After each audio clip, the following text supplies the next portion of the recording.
afternoon, or evening to the fine folks out there in Final Fantasy Randomizer land. We have a relatively early race today between Spellzapp and aaron2u2 here for the glory and honor of, I believe this is Pod C. Yeah. My name is Woden, and joining me in the booth for the first time, both relatively and absolutely, we have Dark Twinge. Twinge, how you doing? Doing pretty well, Woe. How about yourself?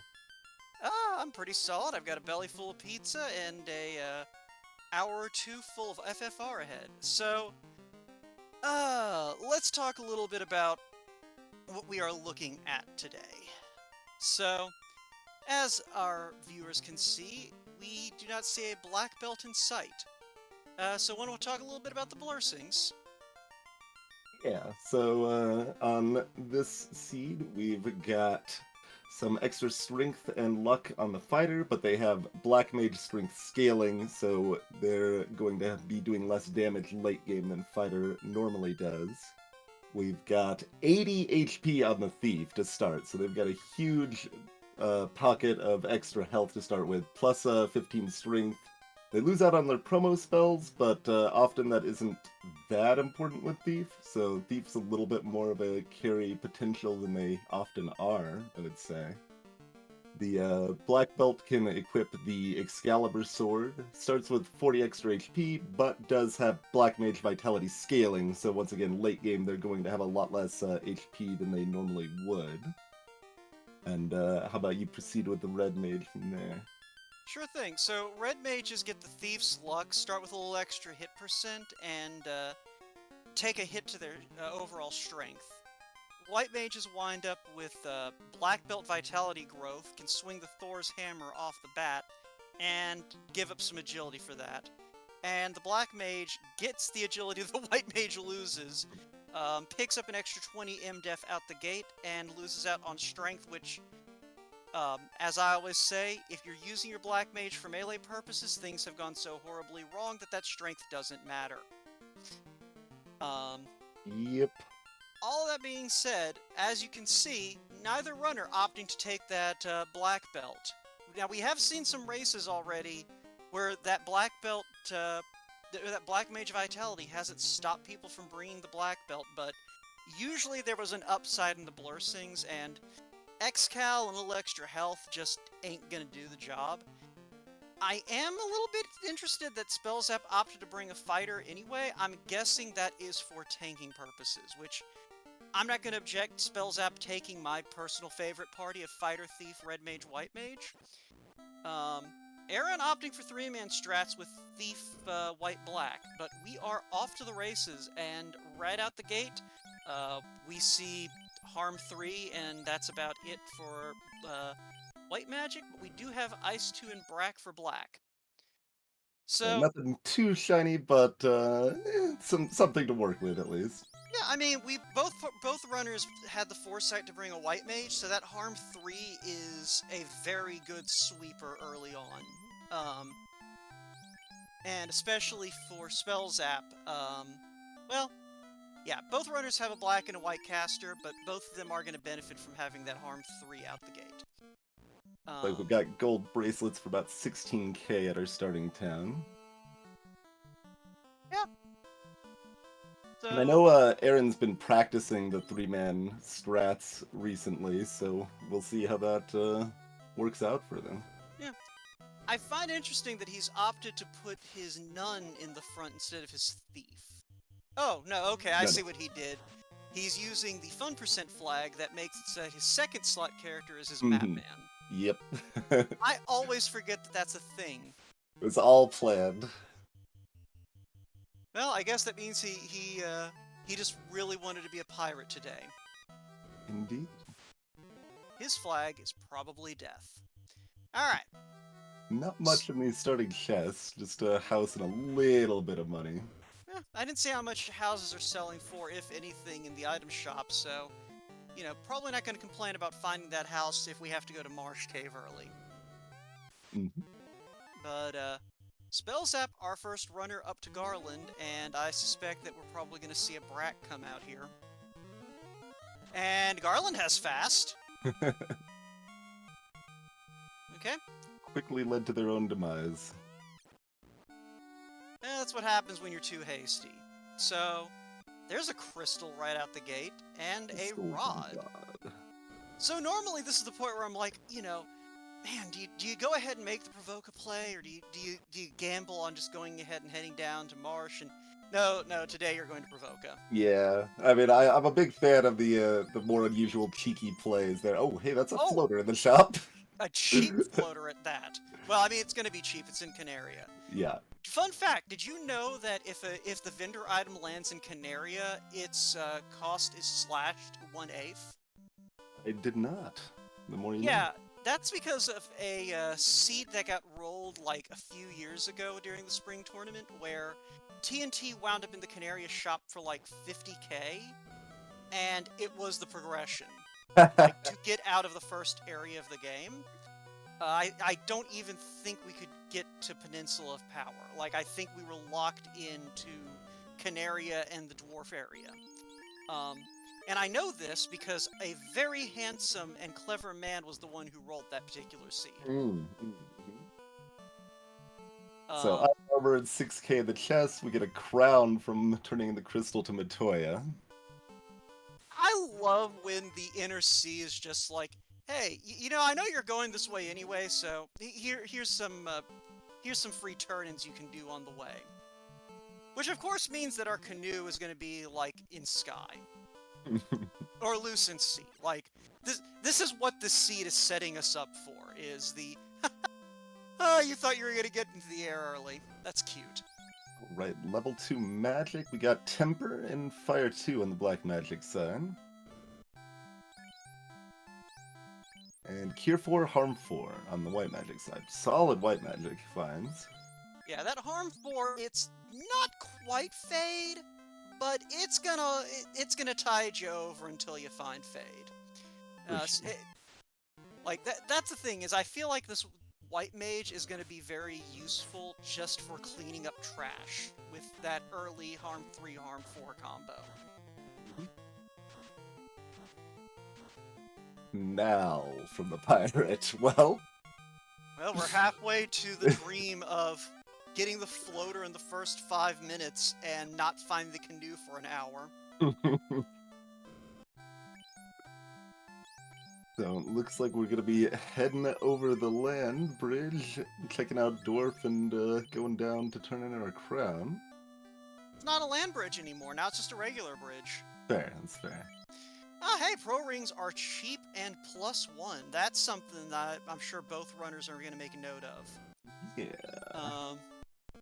Looking down in the chat, I see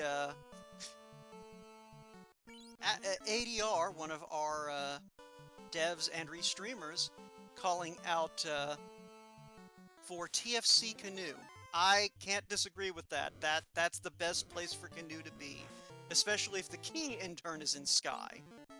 And for anyone unfamiliar with what that is, it's that frickin' chest. It's a curiously locked chest inside of Sea Shrine that normally you're required to have the key by the time you access that spot, but given randomizer stuff, you're not necessarily getting that requirement, so it can be spicy. Yeah, no, it's interesting how many things are in the game that lock access that is just like, but why? My running theory is still that it was very late in development when they decided to, like, do the key quest the way they did it. Yeah, I think that's a pretty good theory. Yeah, so it's just one of those things where they just, like, they're just artifacts of an earlier plan. But we are now over to Dwarf Cave for once we don't have anything to give the dwarves, but we are going to go fight Astos here in a minute. Giant sword. Usable, potentially? Nothing too fancy. You throw that on the fighter or the red mage, it'll get work done here in the early game. Yeah. I mean, if you're Spellzapp, if you're Aaron, then hey, that's free money for buying your level 3 and 4 magic.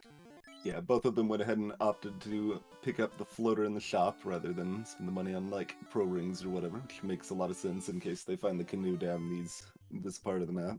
Oh yeah, floater cuckoo in the bush. Yeah, this I was about to say this Astos a little bit more of a problem since we're taking him on earlier than usual, but There is the canoe. well, Spellzapp's going to be upset with me. He was like, "Well, you better not roll a jet seed," and I was like, "No apologies." And lo and behold, I've rolled a jet seed. Well, Don't worry, maybe the loot will just be loose in the most terrible place, so... yeah, I was about to say, I say jet seed, but just because you get airborne early doesn't mean you have it easy. But Mhm. we are now seeing the magic in Elfland, and it is not super impressive. Disappointing, yeah. Yeah, probably the best thing out of all that level 3 magic is confusion if you want to make a cheeky carry play.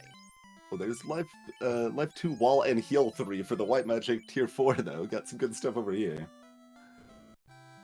Yeah, I mean, it'd probably be nicer if they weren't in the 2nd and 4th slots.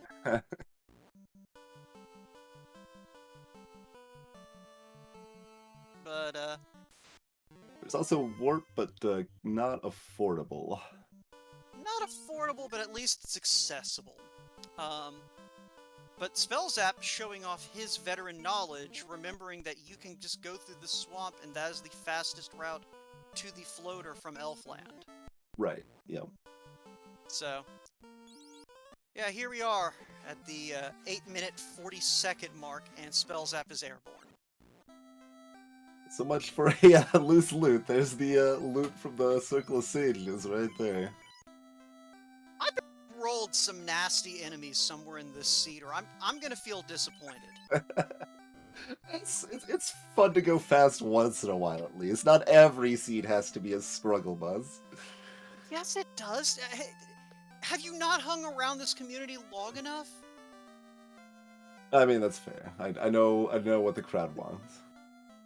I mean, not just the crowd of the runners, but there's an Oxyale, so we already have access to Earth and Sea. And, I mean, Volcano as well, but you always have access to Volcano once you have a canoe. Yep. And Aaron opting to go into Check Earth and at least check the grind spike Earth tiles. So, Runnable unrunnable wizards. wizards.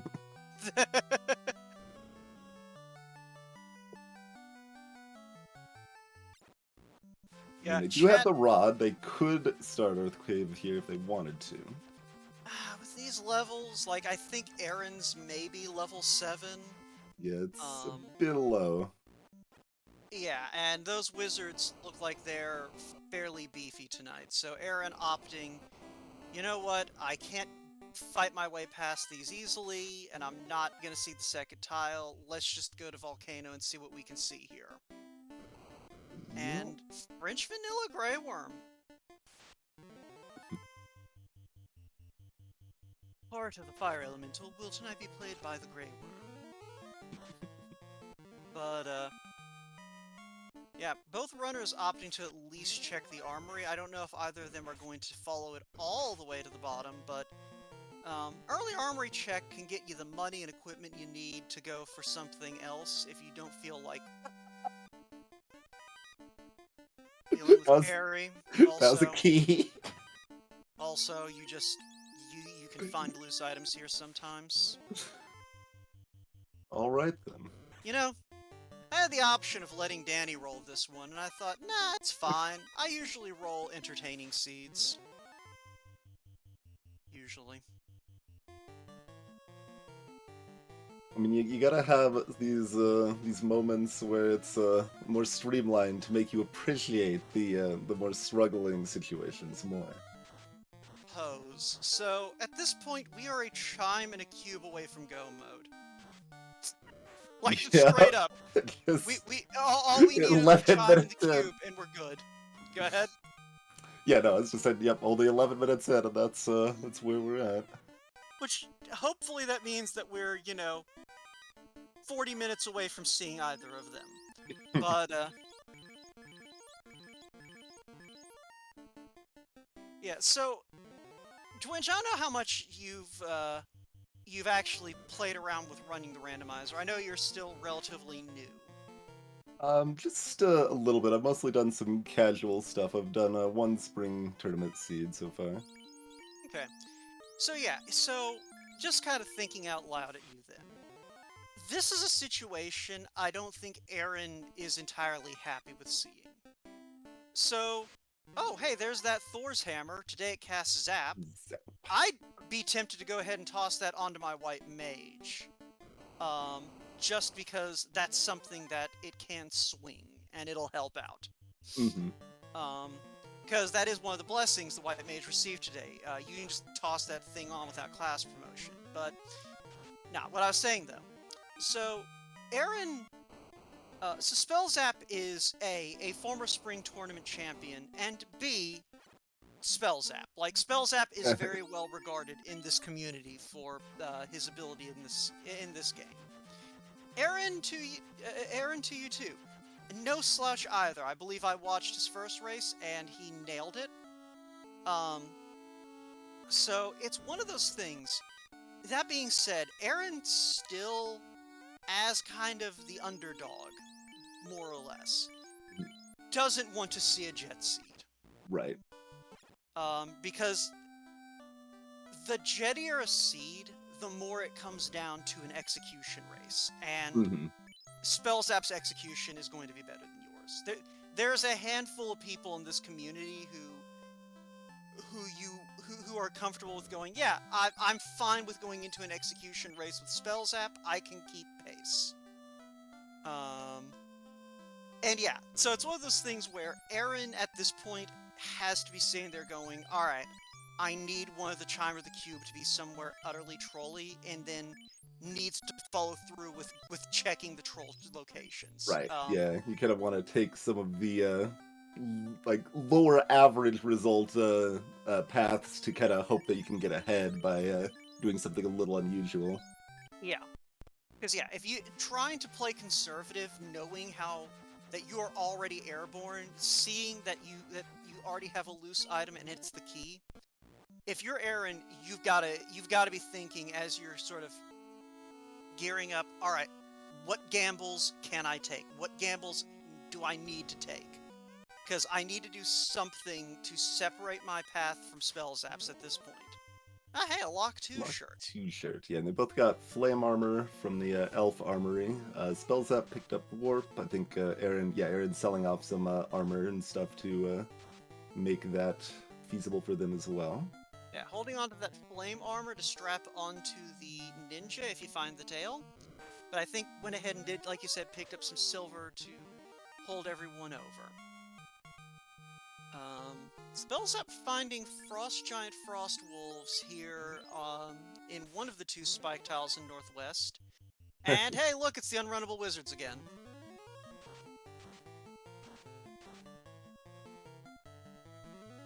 So, Aaron almost certainly is going to reset out as soon as he sees the wizards. Well, not if they want to keep the Lock 2 shirt.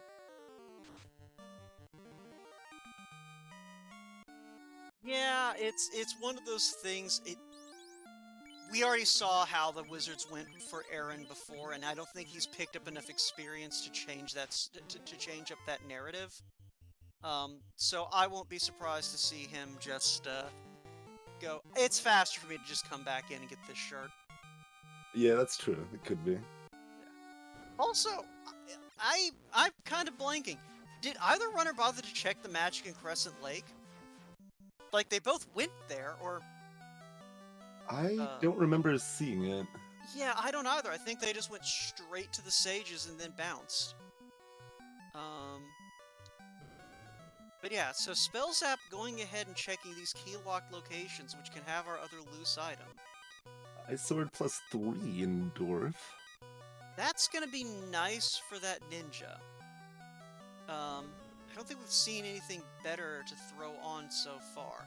Unfortunately, the Thief can't equip it, but... Classic Gamer is saying that Aaron checked the spells in Crescent Lake, I believe.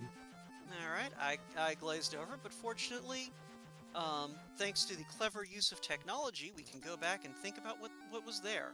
So we did see the other life spell there at level 6. That is going to be Red Wizard learnable. We also found Quake and Lit 2.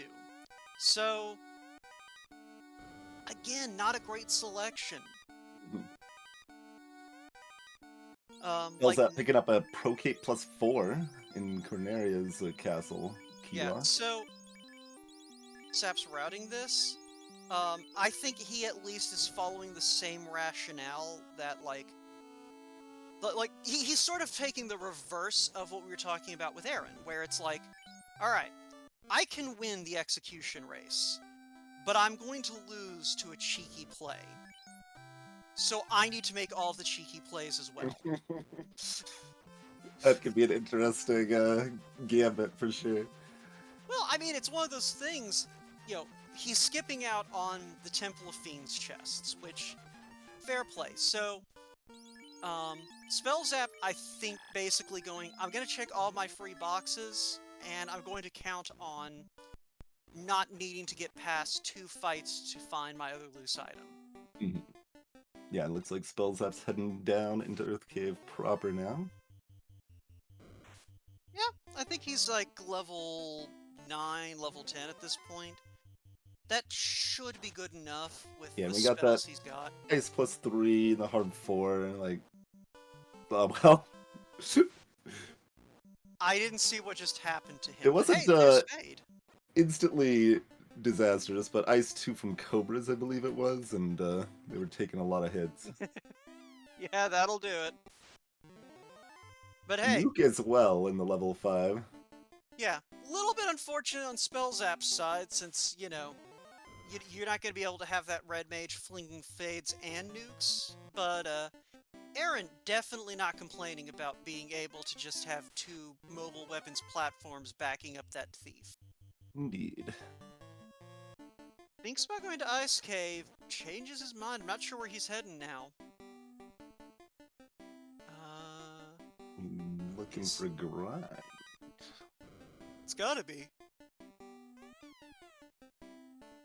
Cyranus, we did check Northwest Castle. There was a Lock 2 shirt, a wizard fight, and the Frost Giant Frost Wolf encounter. And Aaron, just soft reset. It's RN kilos. They're never worth it.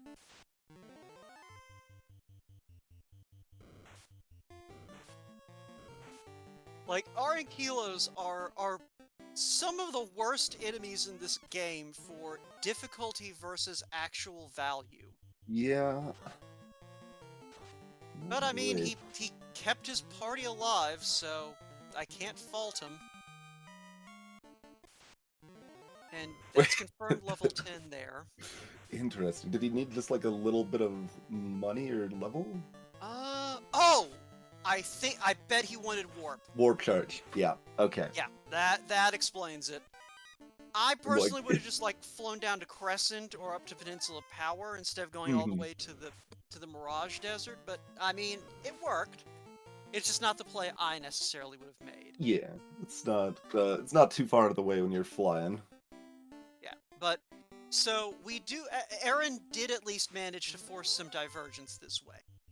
Ice Cave, an incentive location, but not one you necessarily want to check. A bit rough.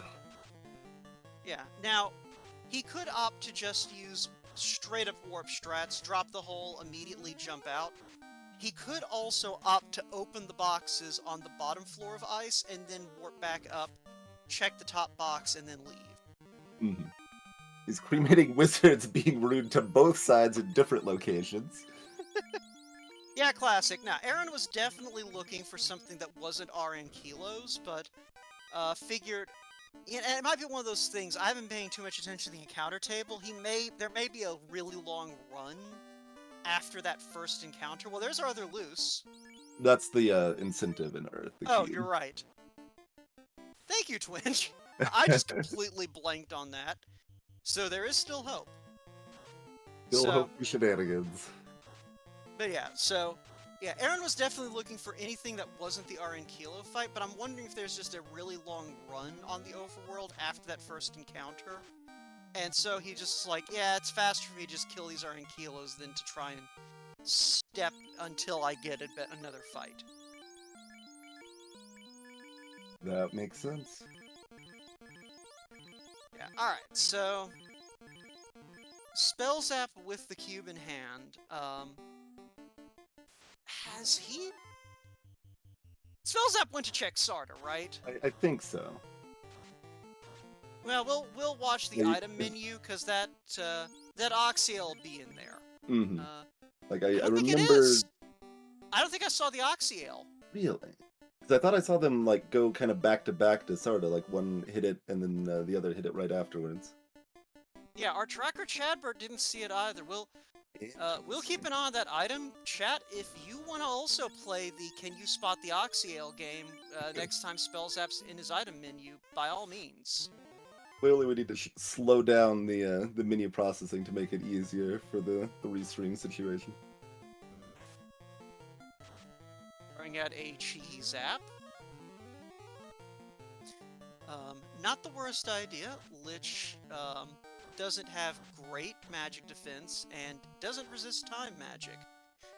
Does kill red mages though. So probably be enough? Yeah. Yeah. Now, Aaron did grab the herb out of ice. I don't know if I called that out. So, gonna go ahead and open some boxes down here. So, it looked like he went the route of, I'm gonna go ahead, get the incentive, open all the boxes I can down here. Gets a Fire 2 gauntlet for his trouble, and a ribbon plus 2. Little more exciting. Oxiel was Sarda. The sages had the loot today. Yeah. Yeah, and I agree 100%, Chadbert. That ribbon is massive. I feel like I see people find ribbons in that specific set of 6 chests all the time. Yeah, I mean, it's one of those things where it's just sort of, I think... I mean, there are 3 ribbons in the game, and that's among the chests that you're most likely to see checked. So I think it's one of those things where it's just like, if someone... they're almost always going to open those boxes, so that increases the chances of them if they see a rib. To put it another way, it's like how certain items tend to crop up in certain places, like in terms of key items. Because the way the randomizer places key items, it doesn't like it doesn't do like a breadcrumb trail. It basically throws things, like populates chests, and then goes, alright, is everything accessible? Right. So it's one of those things where you're more likely to see things in certain locations because all the scenario, like, most of the scenarios where it winds up somewhere else, the seed dies on the vine. And that is a quad X axe on Aaron's side. Always fun.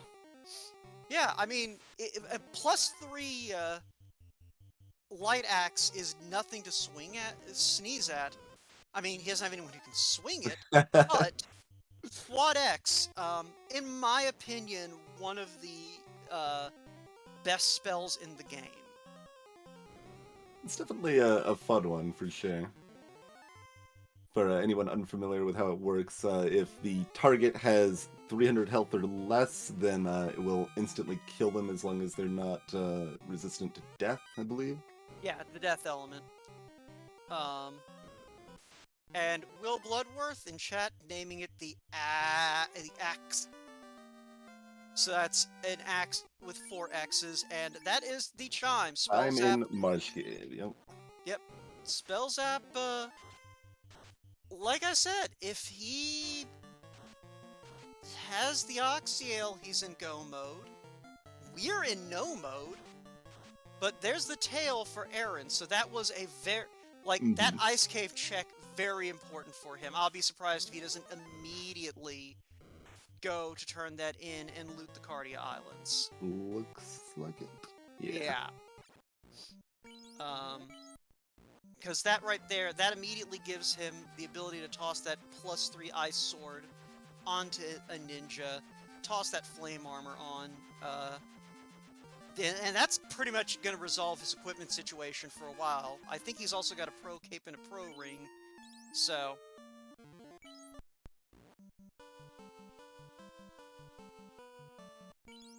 Double checking to make Spellzapp sure. heading up to Mirage.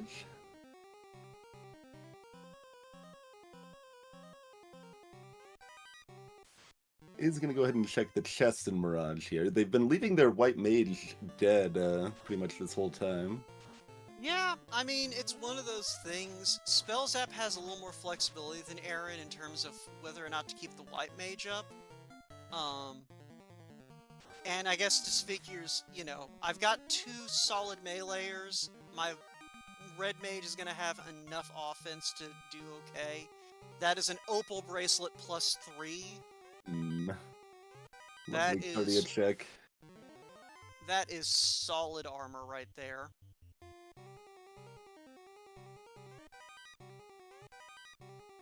And that Dragon plus 4 is going to be fantastic for Spellzapp if he ever goes to Ice Cave. Yeah. But whether or not he goes to Ice Cave is going to depend entirely on where this... Okay, so he does have the Oxy, I'll confirm. So... Yeah. So, alright. So Spellzapp is fully capable of beating this seed with an unpromoted party of Thief, Red Mage Fighter. If he finds the gear. Yeah, so And still looking for some ribbons or a mezzanine, stuff to really give them the punch they need to be able to take Topher kind of early. Yeah, that's what I was going to say, is as of right now, if you're Spellzapp, your in-game equipment right now is an Ice Sword and Flame Armor, and a Pro Cape plus 4. You haven't seen any of the you haven't seen a ribbon. You haven't seen like ice armor to see if it's got some pluses on it. There is steel plus 4 armor available, but yeah, not the best. Yeah, any situation where your best option is steel armor is a situation you don't want to be in. And this too, that's promotion locked, I think, for all the Spellzapp. Like, I think that's also White Mage promotion locked in that 2nd slot in Gaia. Like, if you're Spellzapp, if nothing else, you need the Saber, Bonk and the Ruse Stick, I think. You know if Wall was... Well, I guess they've got the White Mage as well, so they should be able to get Wall. Well, I think Wall is White Mage only. That's 2nd slot, 4th level. Yeah. So, yeah, that's... I was thinking of alternatives if they don't find any ribbons, if they can still make it work here. Yeah, but again, it's one of those things. Spellzapp's left that White Mage down. Grabs the TNT. So, Spellzapp, I think, aware of the fact that while he is nominally in Go mode, he ain't in Go mode. Yeah. Because that's the thing about Final Fantasy 1. Just because you have the ability to end the game does not mean you have the power. And right now, Spellzapp is talented. He's experienced. He can make this situation work. But he's well aware that if his opponent had better luck, then like dug up the tail or found Amasa, like basically if his opponent went a different way and opened the right box, Spellzapp has to be aware he's in trouble. And speaking of being in trouble, these nachos, I didn't see what they did to the red mage, but it looks unpleasant. Just a face punch. Yeah, this is definitely not a great situation. Spellzapp, I just realized, is still punching with the thief. Yeah. But yeah, but this is what I'm talking about. Right now, his best option is a fighter with Black Mage strength growth and an Ice Sword plus 3. Which, granted, an Ice Sword plus 3. Pretty good sword, but... It's on par with a vanilla Sun Sword. It's decent. But yeah, this is not the situation you want to be in if you're Spellzapp, but there's the Ruse Stick. Waterfall. It's a -5 weapon, so you ain't swinging it, but it's a Ruse Stick. You don't need to. And that's a defense sword plus 1, but I think we've already got better choices than that. think so, yeah. But we do Is that find an ice shield here. pretty solid? Spellzapp is going to go ahead and try to go after Tiamat with just the weaponless thief and the fighter. Did Aaron just throw away his ruse stick? I think Aaron just threw away his ruse stick. Oh no. Oh, hopefully he... That's Well, it's too late now. He ain't getting that back. that Hopefully is a he's not... genuine frustration. Hopefully he knew what he did there. But, I mean, like, ADR in chat pointing out that, like, the ninja's already fairly dodgy. Yeah. And unlike Spellzapp, Aaron has been keeping his white mage alive. Yes. So, this is not... It's not the end of the world to not have ruse, but it's less than ideal. Yeah, like, I mean, there's a reason it's an incentivized item. It's definitely a very handy thing to have around. Meanwhile, Tiamat, not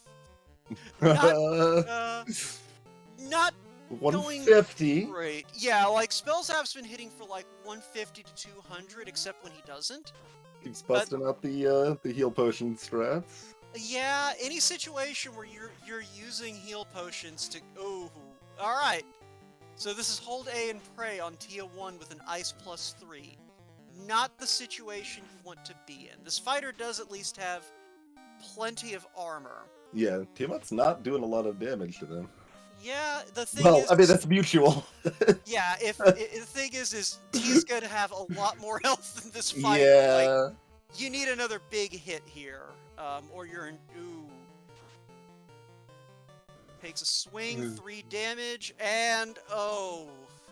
Spellzapp bouncing out of Sky, so... But this is what I was saying, is... Spellzapp... Like, we know the gear is there. We know that there's a +4 dragon armor in cardio. We know that, I mean, we know that +3, ice sword is gonna do work. But Spellzapp needs that tail to really be able to sort of beef up things, and that fighter is just not as strong as you're used to it being. Yeah, and given the other, like, the state of the game, it seems like they're not going to be prioritizing Ice Cave at this point. Absolutely. Like, that's the thing, is Spellzapp doesn't need incentive items. Like, he knows he's got a ruse... He knows the ruse stick is out there. And he's not going to go to Ice Cave to look for the ruse stick. Yeah, definitely Waterfall and probably Ordeals before Ice Cave. Yeah. He does find that Opal +3, though, so that does improve his defensive situation a good bit. I wouldn't be surprised if he doesn't throw the Opal onto his Thief. And that World Coral +3! The Thief has finally got a sword! Yeah, so we might see... I wouldn't be surprised if we don't see Spellzapp make a play into C at this point. Yeah, that's definitely viable. Aaron went ahead and picked up their cube from Earth now. Because that Thief, you know... That Thief's gonna do some damage with the plus strength out the gate.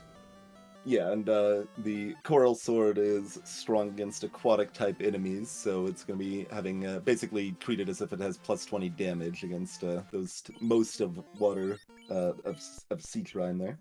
Yeah, and the only thing I think that he's not going to be able to just smack around with that Coral Sword is going to be the ghosts, and curiously, I think the waters are actually not aquatic. But there's some oddities with the typing. I can't recall one way or the other. I think you might actually be right on that one, but you know what? That's what checking the mechanics guide is for. Magical. I think you're right, but I'm about to go look this up and confirm. Always good to double check. Especially since we're kind of at a moment of pause.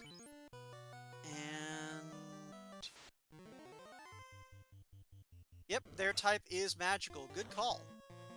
I remembered it because it just felt so weird. It's like, wait, they're not. Water is not aquatic, apparently. All right. Water's not aquatic, but wizards are. Huh. Wizards are. Well, that are those two just swapped then? Like, I I don't know, but I'll have to keep that one in mind in the event that I run in. I mean, wizards are also magical. oh, They, they they, are both. Okay. they are both magical and aquatic, but the fact they're aquatic is something I didn't realize about wizards. Yeah, actually, memorizing all of these little quirks is a lot. There's some weird ones. Yeah, ADR, they're renamed Pisco Demons because Square Enix didn't want to get sued for calling them Mind Flayers. I like Saracen's take, though. They are water. They aren't in water, so they're not Yeah. aquatic. Yeah, going back to the water elementals. So, Spellzapp did, I think, take that ruse stick out. I believe so. After the events, after that fight with Tia 1, I don't blame him. Yeah. He is well aware that he needs some help in the keeping my party alive department. So, okay, we are going left. We aren't just gonna loop mermaids to hunt for ribbons and stuff. Yeah. Aaron, meanwhile, about to hit go mode as soon as he grabs his chime out of here, and that's a Werebuster +4. That would have been nice if he'd found it before promotion. Not so hot now, yeah.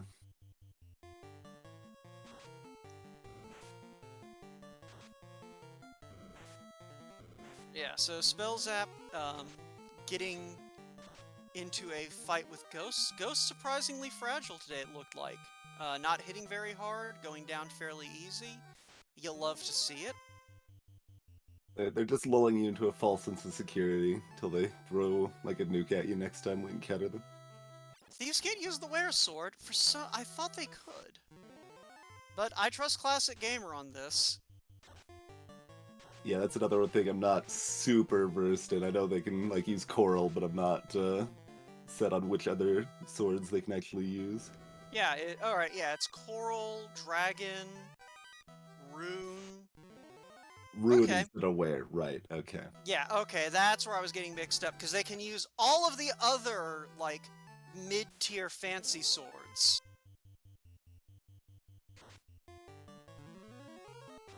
Yeah, they can't use Giant either. Also, I don't know what happened to Aaron's party, but... I looked away for 2 seconds. Hey, look, there's more equipment that Spellzapp would love to equip onto a knight, if he had one. Yeah, just find the best knight shield and it's got a +3 on it. I mean... So it goes.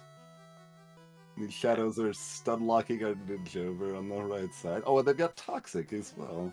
Good thing he's got a ribbon. Yeah. But yeah, so fortunately the stunning was due to trance and not to stun touch. So...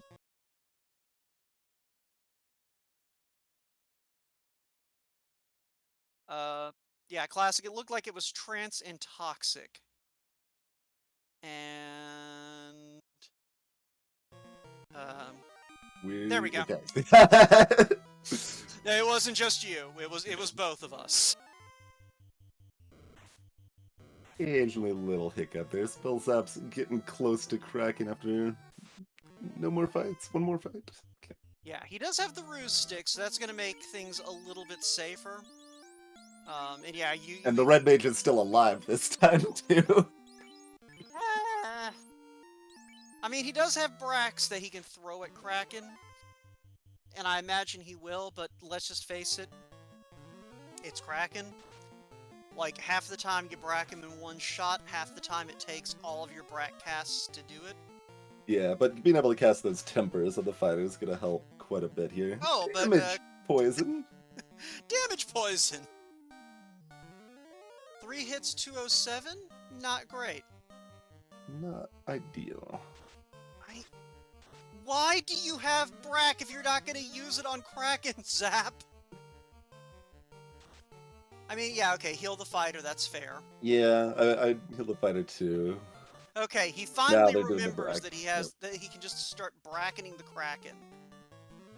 It's always like a dance. Like, how much do you want to just go in on the bracks versus like ensuring your like fighters tempered enough that they can kill it with regular damage and such. I am a fan of if you know you can insta kill something, just go all in on the insta kills. But he does clear the Kraken and light his second orb.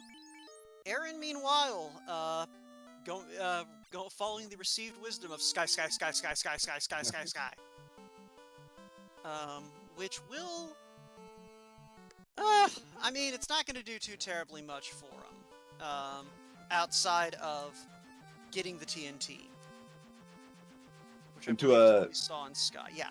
to elaborate a little bit on that, for those that don't know, it's actually 27% chance for Brack to land on Kraken and Tiamat. So like, it's pretty good odds for an insta kill effect. Like, you kind of often have this kind of mental picture of these bosses. Well, they're gonna all be immune to insta kills, but not necessarily. There's definitely some insta kill potential on a few of the bosses. Lich as well. Lich is vulnerable to most of the insta kill effects. Oh, like that in my opinion is one of the things that makes Final Fantasy 1 Randomizer really fun. Is yeah, there is no such thing as a boss bit in this game. Everything has like. The only thing that makes instant kills more or less effective is a given enemy's magic defense and resistances, and it's Mm-hmm. the same rule your party plays by. So, like, if something would make you resistant to instant kill, it makes an enemy resistant to instant kill. So it's one of those things where it's a fair playing field. Sometimes you get obliterated on a very low probability, and sometimes you kill Chaos with Quake on the first turn. Yeah, that's definitely something I've always found kind of cute about FF1 for sure. Like, you, even against Chaos, you've got your 1% chance to land your insta kill effects. So nothing is just flat immune. It's just almost immune. So there's always a chance for super cheeky situations. I mean, if you can land an X-Fur on Chaos, which I think that's like a 15% chance, then you have a 5% chance of being able to land Brack. And that is literally the only way that you can make your odds better of instant killing Chaos. Yeah, 28% or 29% on Expert looks like. Yep, and it looks like we are looking at double Lucent Volcano. There's the Adamant on Spellzapp's side. So All right then. he knows that the TNT is in Sky, so I have a sneaking suspicion he's probably going to refrain from going to Dwarves until he has, until he goes back to Sky and grabs that TNT, because I imagine he is trying to find either the tail or the Saber Gauntlet at this point. Oh, speaking of useful things, Spellzapp did just find a ribbon in Volcano here. Yeah. Which that's possibly good for Aaron, because he's going to be looking for his loose items still. Mm-hmm. So he may do the same thing Spellzapp did and go, you know what, I've already opened every other box on this floor, I might as well check the Agama chests. And 2 ribbons in hand, plus promotion. If I'm Aaron, that's basically, that's all the defense I need. I just need a little bit of power. Yeah, it'll definitely be interesting to see kind of the cutoff points on both players where they kind of decide, okay, I'm good enough, I just need to go fast, rather than keep hunting to become stronger here. Well, Serenus, they are both in go mode, but the thing is like, right now, their best weapon on both sides is a +3 ice sword. Which, you can win the game with it, but you don't want to win the game with it. I think we missed it, but chat's very excited about Lamp. I assume someone used Lamp to cure paralysis. Probably, or else we found an item that casts Lamp, and, Friendly reminder, everyone, always heal after your fiend fights because bad things can happen in the 2 steps between you and the altar. None of the items in this flag set can cast lamps, so I'm guessing it was that's one of the extra flags that are active here for those unfamiliar. Lamp normally only cures darkness, but in order to buff the weak spell a little bit, lamp and anti-mute can also cure paralysis with these flags.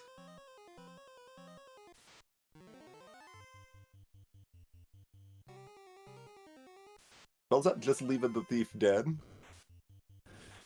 as well now. Just sloughing off party members as they go. You know, if the game is going to give you 2-man strats, you might as well take the opportunity to get a little bit extra experience in.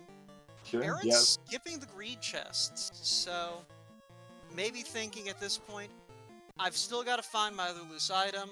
I've got to be opening boxes. Well, actually, it's not even a gotta. I, might be looking for loose items, or maybe thinking, alright, I'm in go mode, I've opened a bunch of boxes I didn't need to, I didn't find anything I was looking for, I just need to go. Yeah. But yeah, it definitely doesn't need to find the loose, just kind of depends on I mean, they've got the tail already. They're probably more excited about finding stuff. I mean, like actual equipment, like a Mazamune and another ribbon, stuff like that. Yeah. So Aaron, so we'll see what Aaron does. So Aaron might miss that ribbon, but the fact that he does have, like, promotion is going to help tremendously. Especially depending on what levels he winds up at, because he's already in his 20s. Mm-hmm. And Ego Devin Chat is asking about how much the fighter malice is affecting kind of Spellzapp's thoughts on a weapon for the fighter. Probably not too much. Like the worse strength scaling hurts some, but I don't think it's too drastic.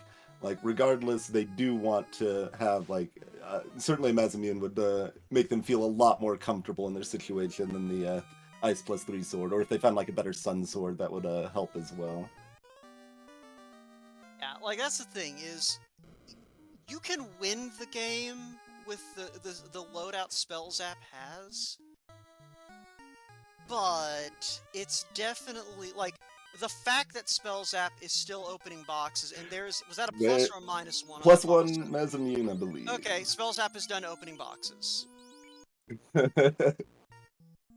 So that equalizes the seed. Yeah. In a big way. Because Spellzapp probably not going to get that tail.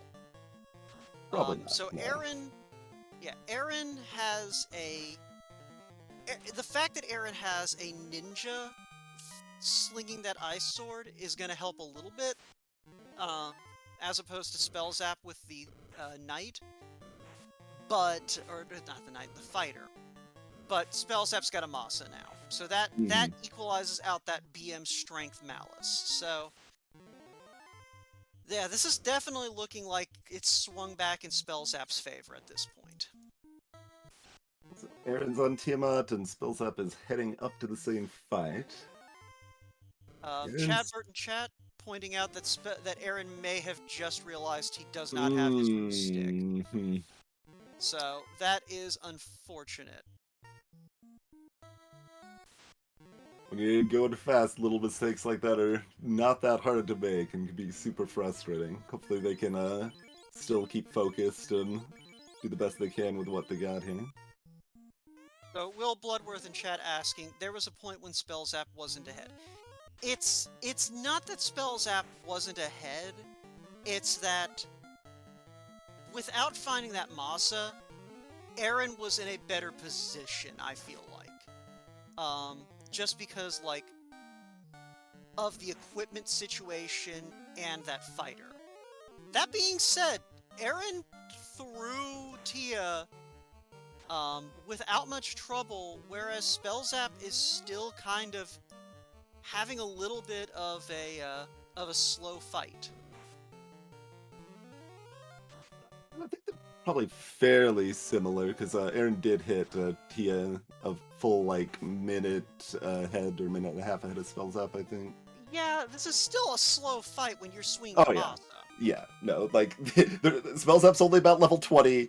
19 looks like they're... TNT turned into the ship. Hooray! Yes, they will that he'll probably clear on the first attempt. But... I don't know. It's one of those things, I don't actually think Zapp has access to life magic without having promoted. Which isn't the end of the world, but given the overall situation, Demon's bottle, okay. and Aaron is gonna see what's in that bottle first. Does that... Let's see, what's left? Does that mean bottle turns into slab, turns into ruby? We also have a saber gauntlet outstanding. Right.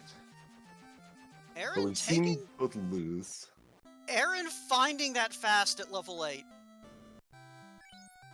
And not even bothering to check the fairies, so... Aaron basically at this point going, alright, I'm probably going to pick up enough levels to get at least a couple of fast charges.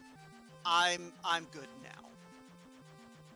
Yeah, Spellzapp picked up the bottle rather than Aaron, but yeah.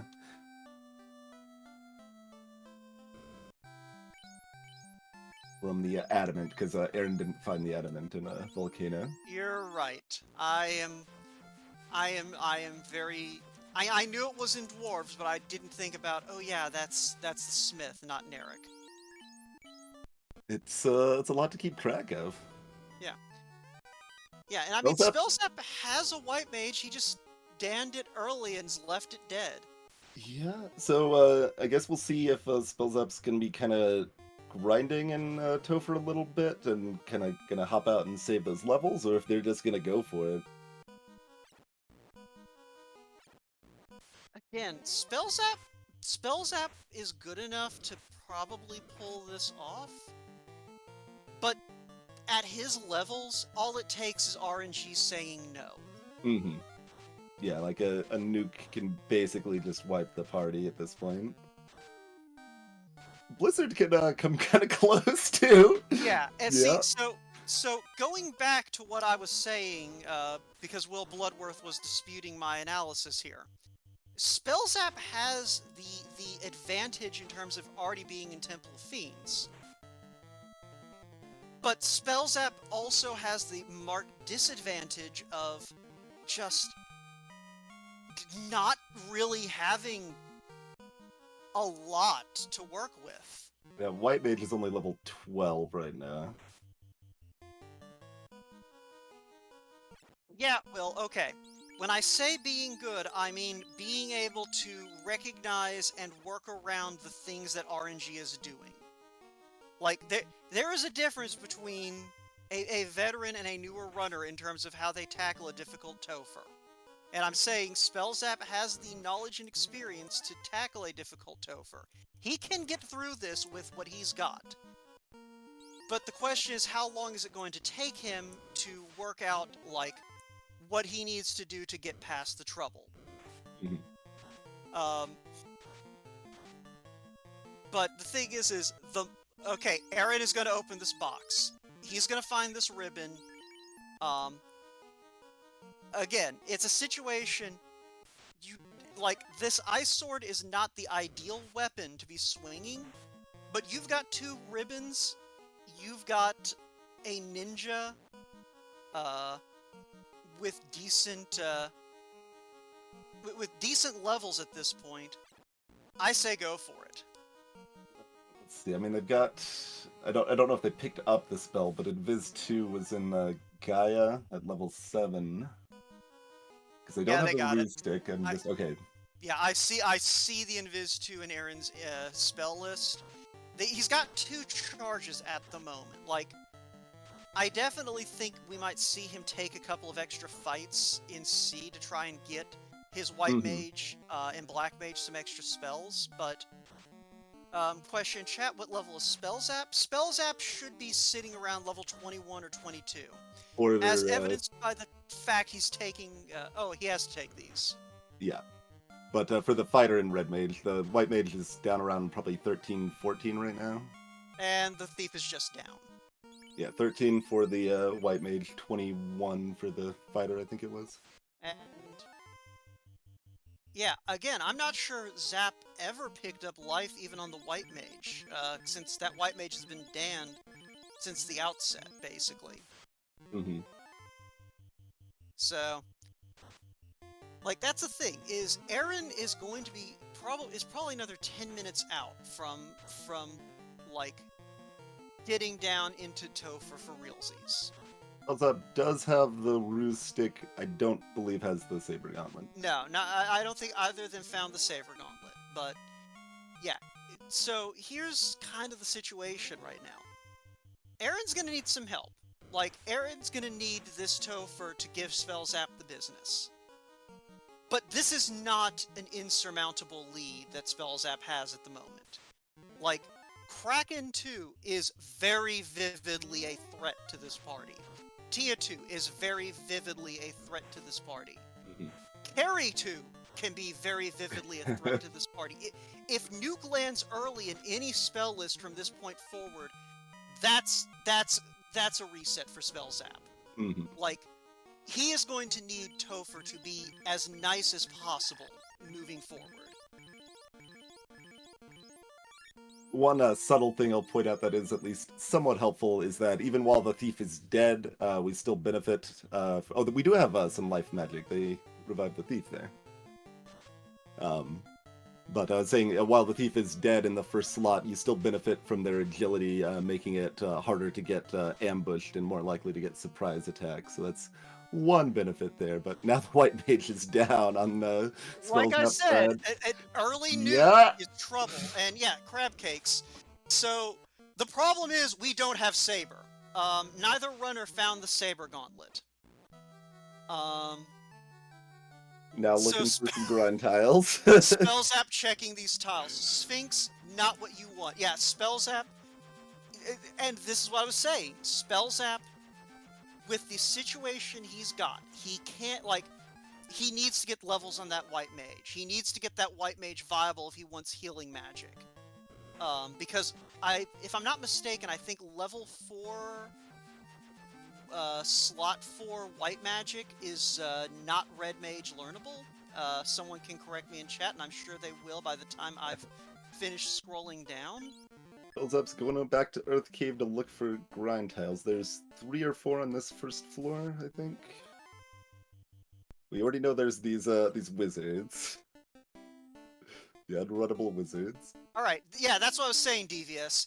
So he needs promotion to be able to access either life spell, because life 2 is level 4 slot 4, and life 1 is level 6 slot 4. Okay, So, maybe I just missaw it then, because I thought Spell's Thief was down and then it was up before the carry fight.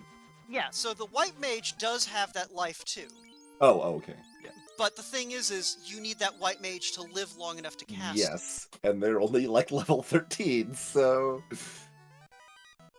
Spellzapp going back in, throwing the ribbon onto the white mage, and basically going, I've got this, I need this white mage to live. So, Spellzapp? If Spellzapp takes another wipe around Carrier Kraken 2, we have a ball game. Yeah. Oh, white mage is actually starting at level 10 from the save. Yeah, so we know the white mage is going to get up to level 13 off of, like, the forced encounters. Mm-hmm. But yeah, so that's also Go ahead. unrunnable. I was just, there's so many unrunnable fights in this this temple here. So this is going to be interesting, because Spellzapp is basically going, screaming seat of your pants strats, where you are basically the bare minimum to theoretically beat this Topher. Aaron's been a little bit slower, been a little more deliberate, been a little more prepared. That 3-man strat's given him more levels on his party. So this is kind of a tortoise and hare situation almost, where Aaron may be able, if Aaron can get through some of the stuff that Spellzapp's seeing. Right now, the biggest problem for Aaron is he doesn't have that Mazza, um, he is still swinging that ice +3. Yeah, not even... Yeah, no Maza, no Katana. Maybe there's one in the validation chest.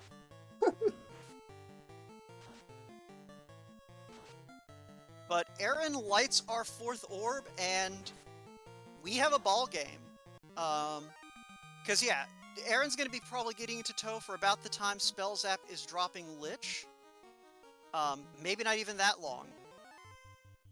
Aaron, you already saved out of the ruse stick. You can't go back and get the ruse stick. Yeah, pretty sure. Unless it was a... I don't think it was a reset afterwards. Yeah, I think they just didn't... Yeah, I'm positive I saw him throw the ruse stick out. Alright, so this is going to be interesting, because the time it's going to take Aaron to do this, and I mean, he may also just be doing this to pick up enough experience to get a couple of fast shots on that Black Mage. Yeah, we think Aaron accidentally dropped the ruse stick when they I'm were... confident that he dropped it. Yeah. So CC, he was cleaning out all of the weapons he didn't need from his inventory, and I think he just wasn't... He just kind of muscle memoried everything that wasn't equipped. And that included the ruse stick. But yeah, maybe it's like kind of what you were saying there. Like, it's maybe in Aaron's mind, it's like, okay, I think I dropped it, but maybe, or like saved afterwards, but maybe I didn't. And I need a few more levels if I don't have the ruse stick, and this is an okay place to get that level, those levels on the way. So yeah, no, I do not. This is definitely like losing him some time. But if he does pick up like enough experience to say get the ability to cast fast on that Black Wizard, it's worth it. Just because that is going to give him, like... That's going to give him the ability to cast fast, which is, again, something Spellzapp doesn't have. Absolutely, yeah. Classic, we're not going to be... Lich 2 is not what's going to make this race interesting at this point. This is... Maybe they'll surprise us when we see Lich 2 for the 4th time. Alright, so Aaron getting the bad news. He does not have that ruse stick. Rude robot almost rubbing it in, just like, please. But, you know, basically both runners having separate disadvantages. So this is going to be interesting. It's always like weird to be in like Spellzapp's position to some extent, because if they wipe again, then you're in the spot where it's like, well, I have no time. I just need to try immediately again, or do I just like try to grind and hope the opponent has been caught up in some problem too? So here's the thing about situations like this. If you're having trouble, like either your opponent has the tools to avoid that trouble and you've already lost, or your opponent is having the same problem and you can afford to grind. Like, at this point, if Spellzapp takes another wipe, which he's in a much better position to deal with this carry too. He's got all 4 party members up. He is getting good turn order. And he's just lost his white mage, so, you know, things could be looking better right now. Yeah? Oh god, it's followed by a thunder. Okay, so Spellzapp might have a small issue right now. But oh, yeah. We got nuclear too! Okay. I mean, I guess that somewhat bodes well in the sense that the fiends afterwards are less likely to have banana stuff, but...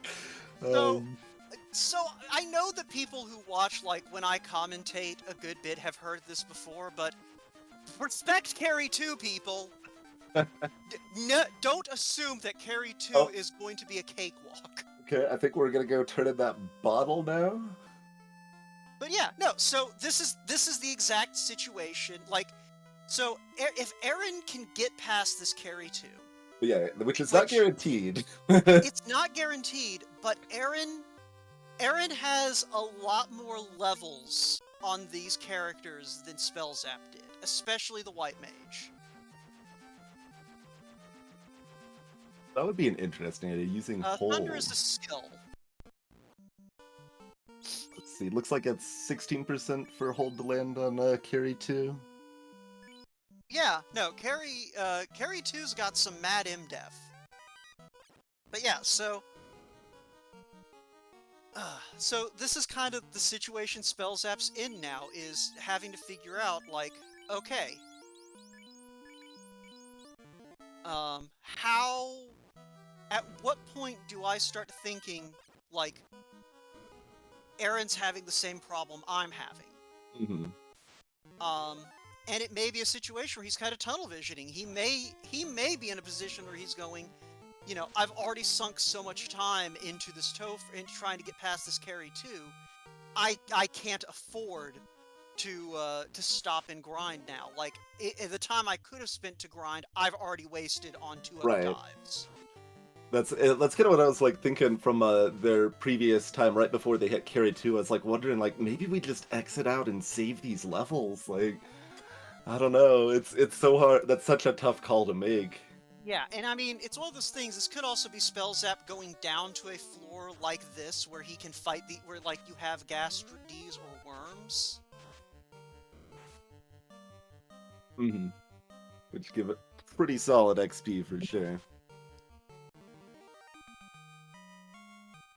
Yeah, Crabcake's making a good point in chat. There really wasn't a lot to discourage taking a black belt, aside from black belts just not having as much HP as you're used to. So Spellzapp could be in a thinking right now, you know, I, I might be facing someone with a 42 black belt, I don't have time. Right, yeah, black belts have been super popular this tournament, so... Aaron, meanwhile, doing the smart thing, he's grinding. Recognizing he needs those he wants those fast charges. And possibly also, as someone in chat, Rube's pointing out in chat, Aaron could also be metagaming right now.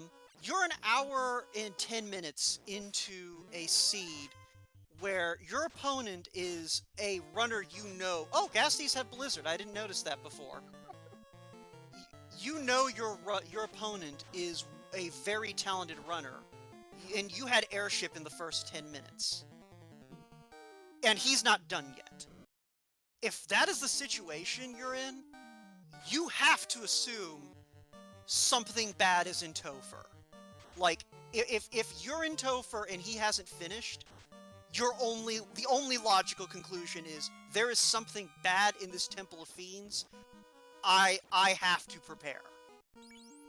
And I just have to take the chance that he's about to done at any point, which I've lost anyway if that's the case.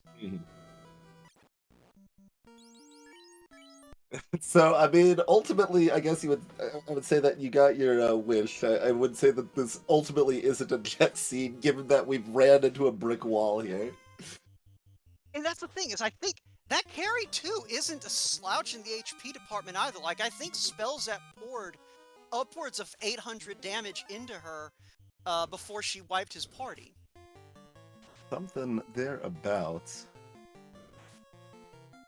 Looks like, yeah, the most they can have on these seeds would be 1,050 health, so between 700 and 1,050. Yeah, so it's a situation where, like, Spellzapp... Yeah, and Spellzapp at this point grinding the fighter and the red mage, basically going, you know, I just have to resort to speed and power strats. Like, trying to keep this white mage alive has done me no good. I just need to make sure that, like, my power can endure and then heal up after the fact. Mm-hmm. See, yeah, the thing is everyone's talking about this carry.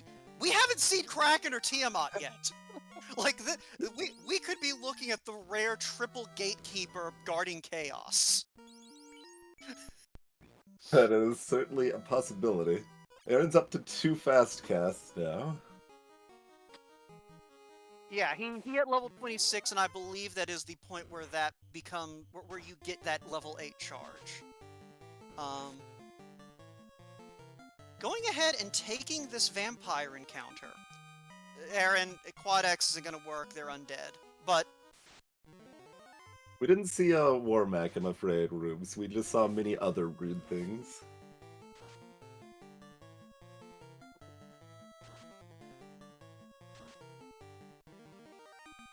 Alright, thank you, Classic, for confirming. So yeah, Aaron, it looks like, went ahead, ground up to get those level 8 charges.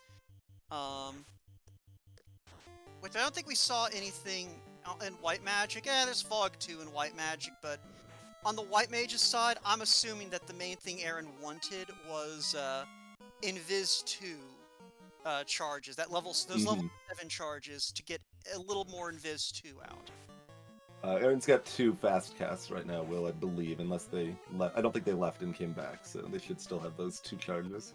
Yeah. Now, the nice thing about fast, which I'm sure most folks watching in chat at least are well aware, fast doesn't stack, so having 2 fast charges, that's 2 fights you can fast up for.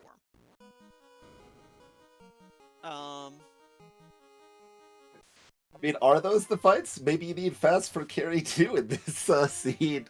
I'm not sure.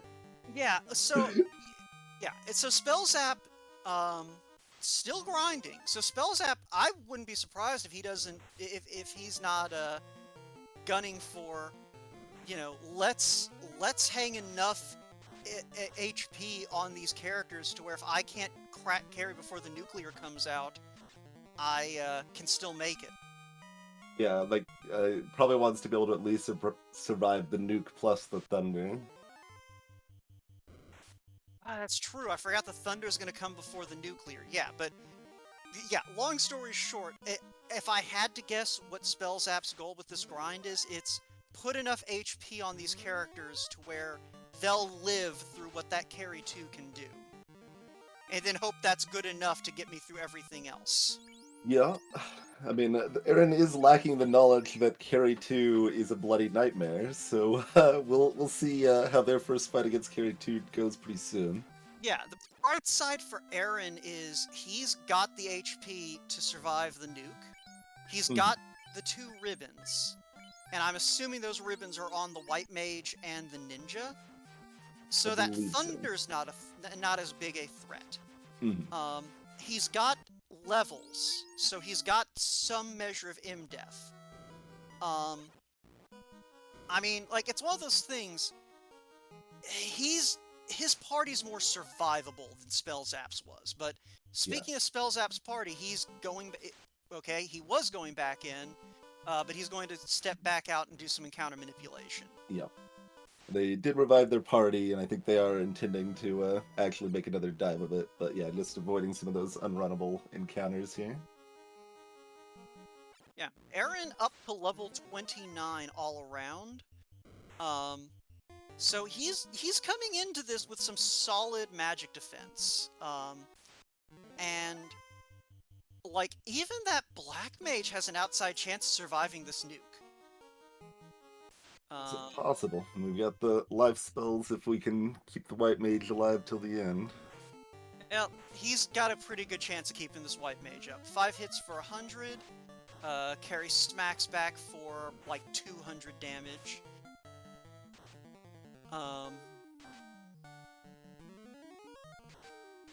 Nukes. Going ahead and burning his nukes. I'm not a huge fan of this, but I mean, you do what you gotta do. Carrie not throwing the nuke out at Aaron. Interesting. Nuke and nuclear both on deck now.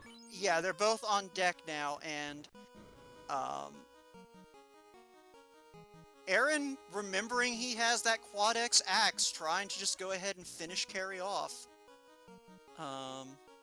Not knowing that doom awaits if Carrie decides to use a skill or a spell, and he's through Carrie too! That is... okay. So, Aaron right now needs the rest of Topher to be very soft. But he is past the first major roadblock, and it is a question as to whether or not he can get through the second, and that is an unrunnable seafood party pack. Yep, that's just more unrunnables in this Topher. Given how much damage Aaron did after missing the Quad X, like, Carrie must have been at like 310 or 320 health or something. Yeah, like that was just above, like she was just out of Quad X range.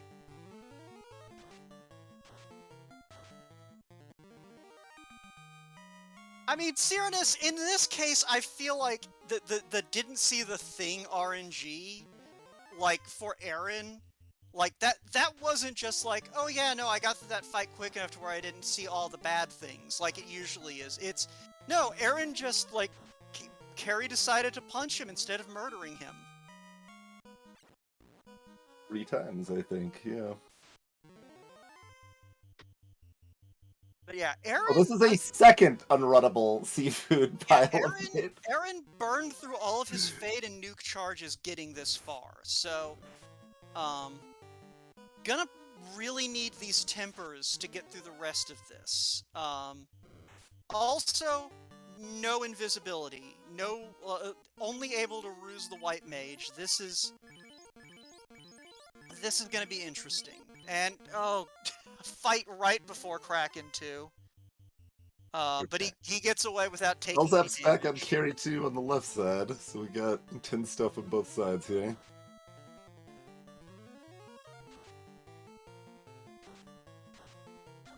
Carry opens with Nuke on Spellzapp again.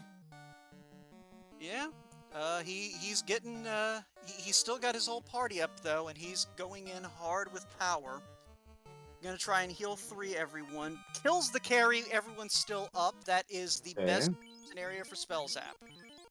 Right side, Aaron cast a wall on the Black Mage, but Black Mage just got punched down. They did try a Brack, hit and missed. And now we're just seeing what this ninja can do. Yeah. I would be tempted to go ahead and burn one of my 4 Invis 2s if I'm Aaron. They did, in fact. Okay. Yep. Came Then, after the Black Mage died, alas. But Kraken playing nice, throwing ink out. Oh, but that's good. Kraken doing Kraken things and the white mage is dead. Aaron immediately resets that. So Aaron's gonna face pain at carry 2 this time, right? Or no, they're gonna grind some more, it looks like. Okay. Yeah, it's one of those things that's really all Aaron can do. You don't want to go hunting for a better weapon at this point. Yeah, missing out on that Naza. We're finding one of the katanas. That would have really helped a lot. Yeah, Spellzapp has a lot more damage output now with that higher level fighter swinging Amasa. Goes ahead and throws a wall up and hits for 100 damage. So you know what? Forget what I just said. 50 damage from the Coral Sword. Go bonus damage. This is a very dodgy Kraken. We didn't see that on Spellzapp's side because, you know, ninja with a +3 ice sword.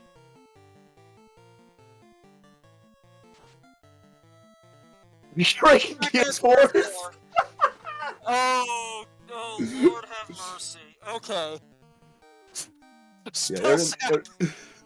Spellzapp makes it through the Gatekeeper carry and is now having to burn resources in a war of attrition with a highly evasive Kraken with Cure 4. Okay. But finally gets multiple hits and a crit with crits off, so gets through it. This is definitely an intense one. I'd say the odds are like a little in Spellzapp's favor to finish this out, but it's still dangerous. Spellzapp definitely has the advantage right now. Like, that being said, there's still a nuke and nuclear outstanding, and like. Okay. Okay, well the white mage is dead again. That's fine. It's not like the white mage had a lot going for it. Spellzapp tempering up, looking to end this fight in one strike. Dropping that lock item to reduce Tiamat's defense or evasion there. 5 hits for 1,000 damage. So we will shortly see what Chaos has to throw at us. Yeah, this is gonna be intense. If Chaos has teeth today, like Spellzapp's still in the better position to win this by a country mile, but it's it's not going to be trivial. Yeah, their fighter is over 600 health now from that grinding, so that does help quite a bit. So Temper coming out, 3 hits for 3 damage. From the Thief thief, he's doing the trying. expected damage. He's trying, Thief's and he's job taking is to punches. take hits. Yep.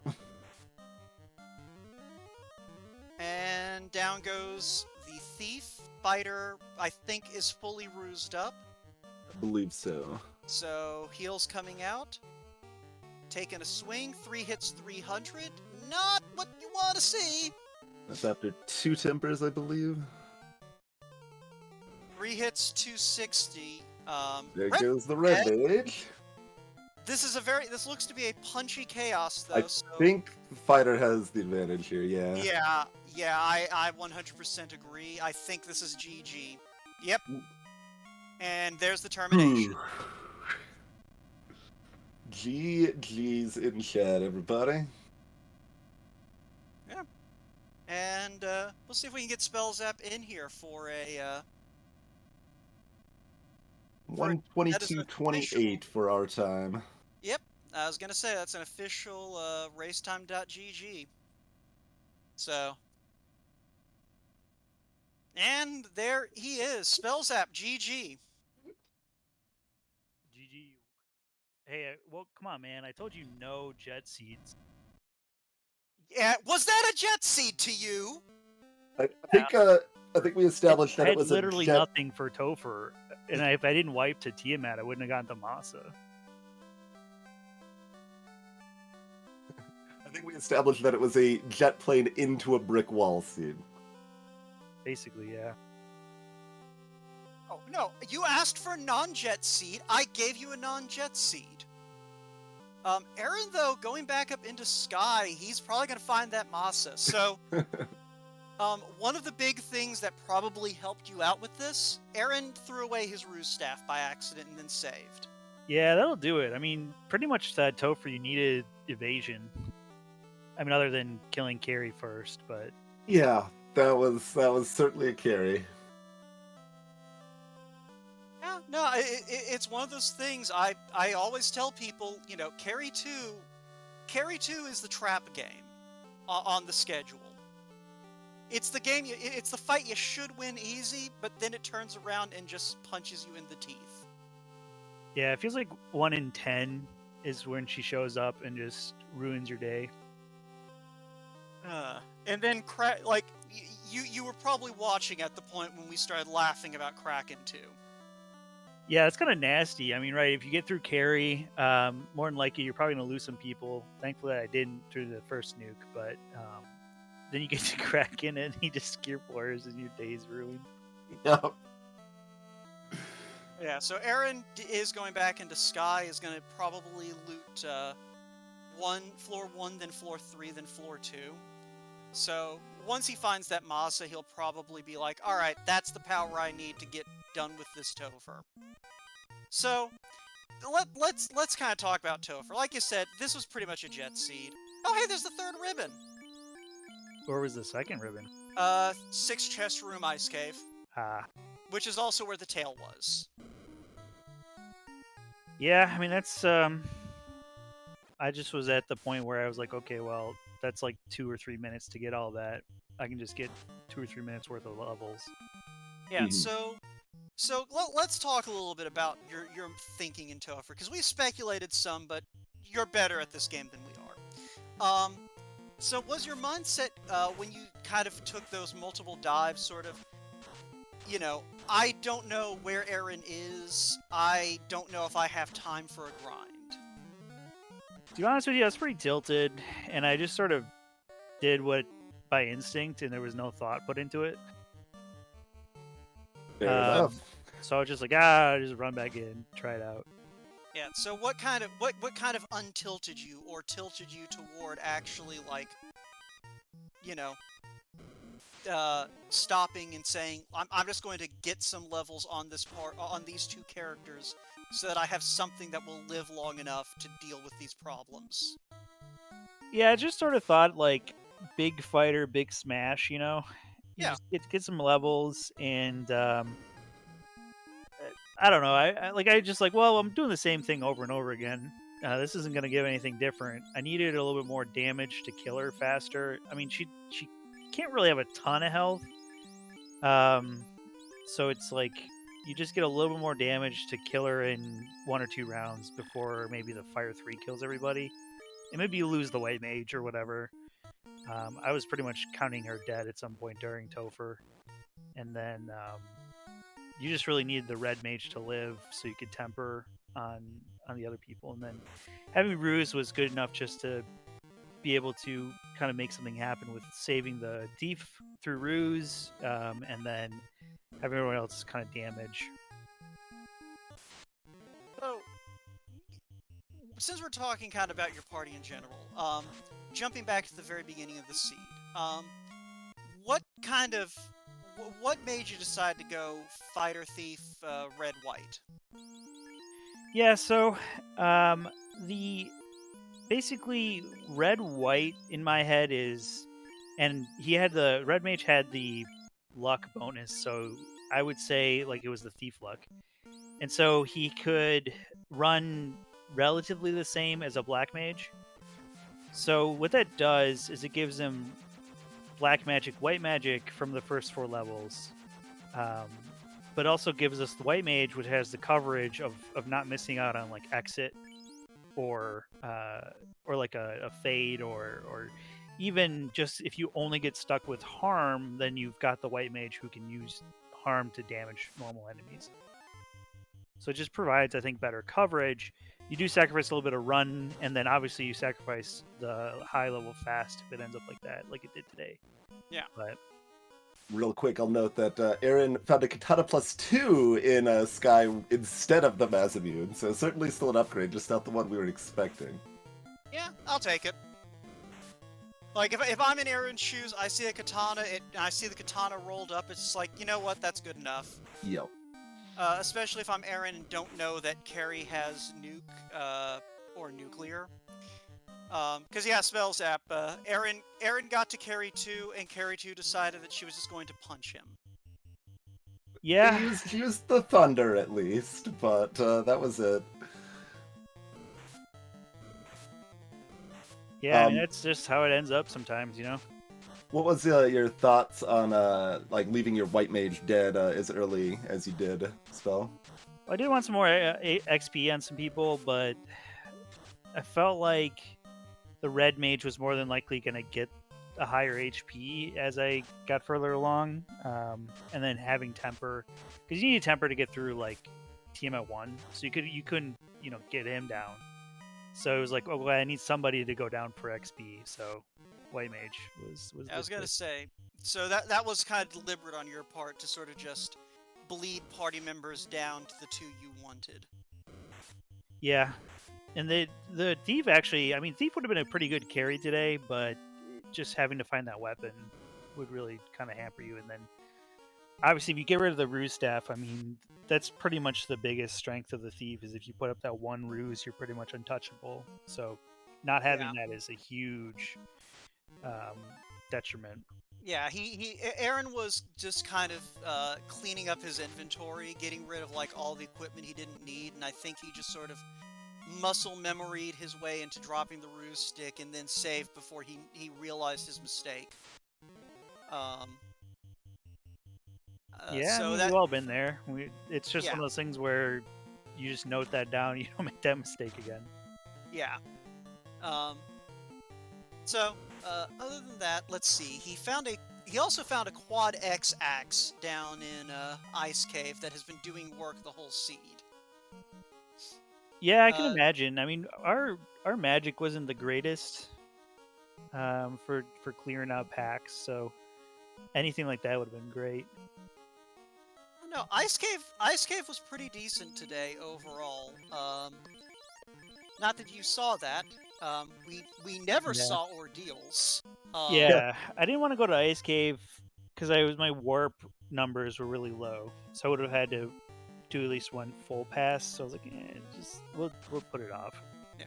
Now, Chanigan, the dragon armor was in Cardia. Yeah.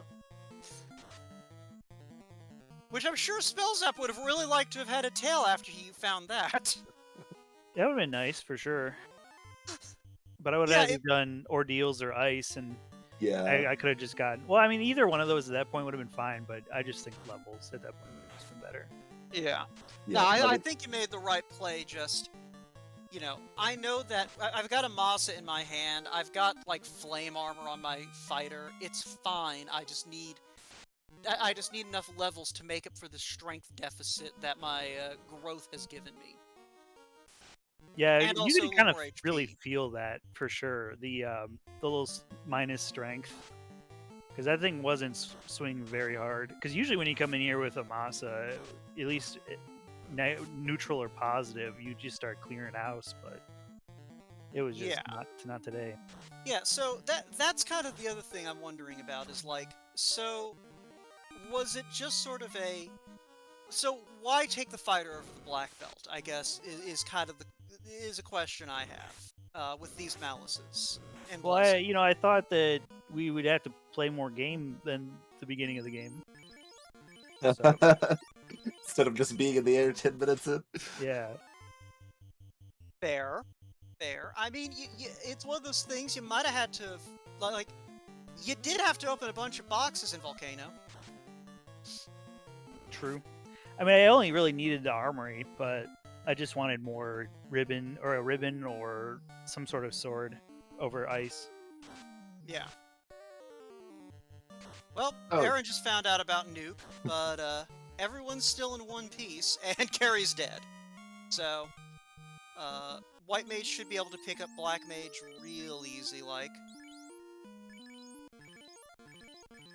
And yeah, that katana, that katana plus 2, taking care of business. Yeah, Very I mean, it was with a fast cast, but the difference was with the with the fast- katana is It was with the fast cast, stark. but he's still got 3 more of those, so I think Aaron's fine. Yeah.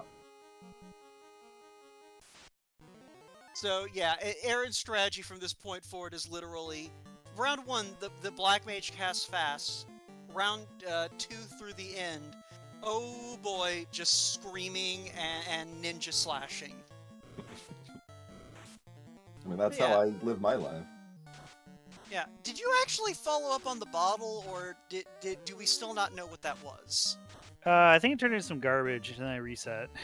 I think you're right. It was Actually, Ruby. Yeah. Ruby. it was the Ruby. Probably Yeah. Ruby. Okay. Yeah. So I think that meant that our Yeah, it would have been ordeals for. yeah, ordeals leads to Saber. slab, which Slab leads to to- the saber gauntlet. Yep. You were never going to get the saber gauntlet.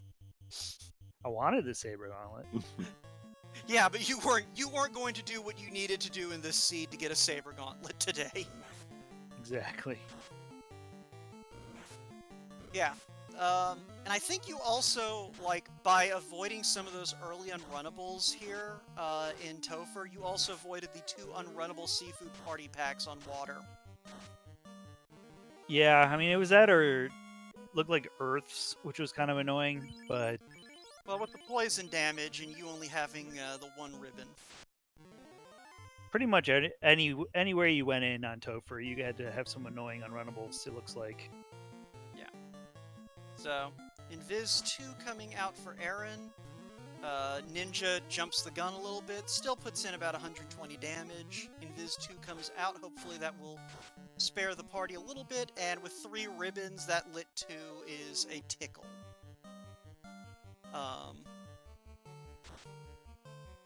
Gonna go ahead and, yeah, toss a temper on. Again, the ninja goes before the buff, it's fine. Block 2 drops, gonna make it a little bit easier for this ninja to ruin Kraken's day. Gonna go ahead and throw a nuke out. Doesn't want to deal with Kraken's more nasty tricks, and Kraken's dead. And Aaron already knew this encounter was coming, should be able to run away just fine. Actually, I think last time he got that fight before Yeah, Kraken. So he's- it must have been slightly better routing, right? yeah, he cleaned up his steps a little, just a hair, but he did clean up his step route just a smidge. But yeah, it's one of those things, Spellzapp. You got into Topher, I think, like 10 minutes before Aaron did.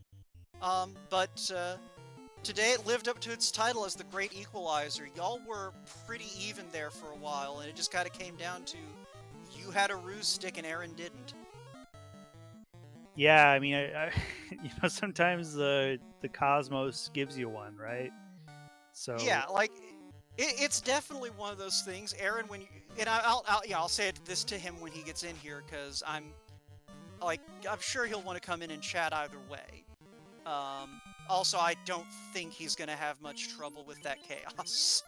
Like, even without a ruse stick, that chaos did not seem like it was posing much of a problem.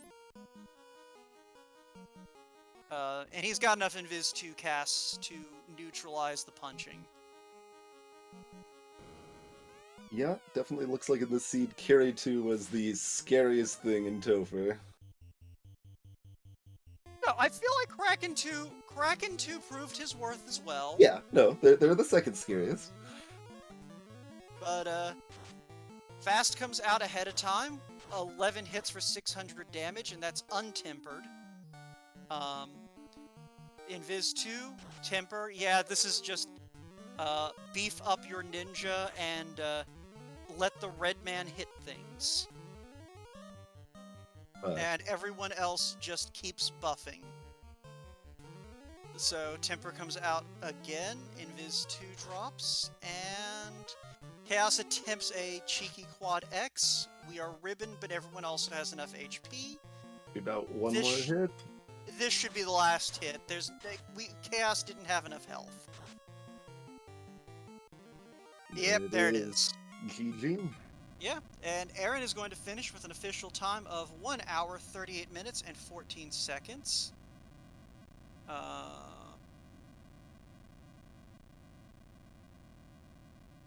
Alright, so Aaron is in the waiting room. I do not have two-factor authentication turned on, so if someone else wants to drag him up here, please. And there we go. Aaron, GG. Oh, thank you. So, are you emotionally prepared to talk about the ruse staff yet? Yeah, I've had some time. When did I throw that out? I don't... Basically, as soon as you picked it up. So you went into Waterfall, you get the ruse stick, you warp out, and you decide at that moment to clean your inventory. And I think what happened is you just sort of went on autopilot and threw away everything that wasn't equipped, and you just threw away the ruse stick, and then you went down the river and saved.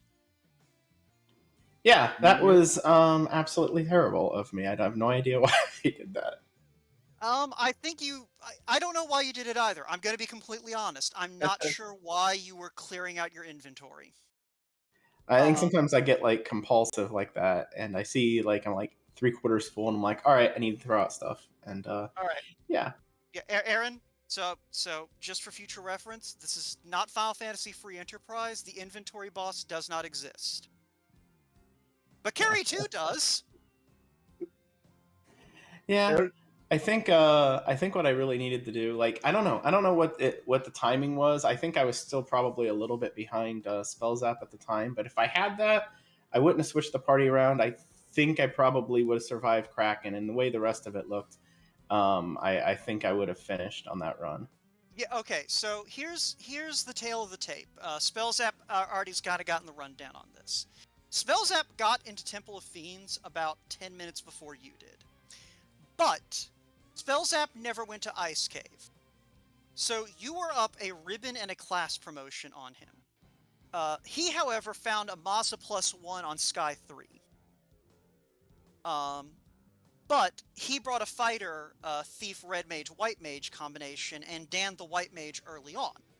So what basically wound up happening is the two of you sort of had balanced advantages and disadvantages. Spellzapp had a little better offense with that Masa in hand, but you had a much more resilient party, and you had access to a few more, you had access to more spells and gear than Spellzapp did. So, yeah, honestly, if you'd had that ruse stick, there is a really good chance you could have pulled through. You still were swinging an Ice +3 with a ninja, so you still had some difficulties to overcome, but I think you would have had the survivability to make it. Yeah, I mean, you never know exactly what the fiends are going to look like. You know, the second time you go through, they always seem to be a little bit different. I So mean, I can't guarantee it, but you yeah, didn't that you, kind you, of didn't cost me everything. I think right there. you didn't get to see the Fire 3 and the nuclear on carry too. Oh, well, that sucks. Yeah, no, Spellzapp. Got to see that Spellzapp. multiple times. Yeah. But yeah, no. So basically, what happened is you and Spellzapp wound up grinding to get through Topher at the same time, just in different places. So like, no, this was a lot closer than the time really makes it look. Yeah, I mean, after I died, I did like about 2 minutes of grinding. Then I decided to go ahead and go into Sky because I thought they had the best chest ratio to replace that ice. Plus, I figured I'd pick up some more experience going through there, and then the whole 10 minutes for the redive again. So yeah. Yeah. So yeah, and it's one of those things. You found the katana and you were out. There was a Maz on the next floor, but you didn't need it. I mean, But yeah, Katana +3, I probably would have kept that anyway, just for the crits. I mean, that's the big thing for the thief. Like the extra damage is nice, but I already had cleared 160 hit percent, so I wasn't probably going to get to anything beyond that. so just kind of jumping around a little bit. So you went 3-man thief white black. Was that is that something you've been practicing? Was that something you pulled out for for this particular opponent? Sort of, what was your thinking with that party?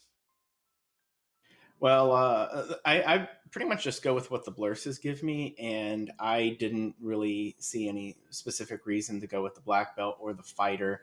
So I stick with the thief. Kind of by default, if I don't have a good reason to go with a fighter or a black belt, I go thief, none, white mage, black mage, because most of the time the thief can be the damage cannon at the end. And the stats they had, the bonuses were pretty nice, so I liked it.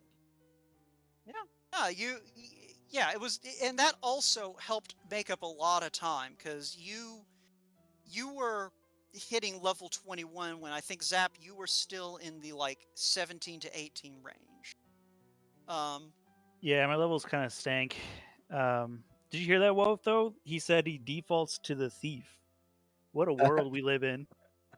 I mean, it's one of those things. 2022.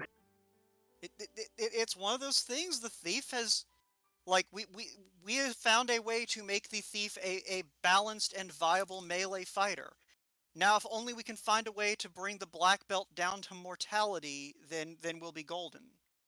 Yeah, speaking of black belt, I'm so glad none of us went that because it would have just been a landslide one way or the other.